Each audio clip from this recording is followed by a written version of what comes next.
Hello viewers, Radhe Radhe. আজকে বানাবো চাপ চাপ টক দই। প্রথমে দুধটা জাল করে নেবো, একটুও জল না দিয়ে। এইবার দুধটা গরম হয়ে গেছে, ভালো করে জাল করে নেব।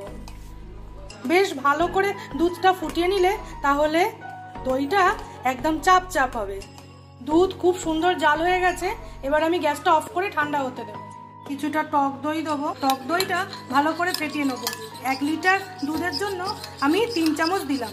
এইবার উষ্ণ গরম দুধ এই বাটিটায় দিয়ে দেবো। এইবার ভালো করে চামচ দিয়ে মিশিয়ে দেবো। ভালো করে মেশানো হয়ে গেছে। এইবার একটা চাপা দিয়ে দেবো। সারা রাত এরকম ভাবেই থাকবে। তারপর সকালবেলা তোমাদের সাথে দেখা হচ্ছে। এইবার ঢাকাটা তুলে নেব। 1 ঘন্টা ফ্রিজে রেখে দিলেই চাপ চাপ টক দই একদম রেডি। ফ্রিজে দিয়ে দিলাম। চাপ চাপ টক দই একদম রেডি।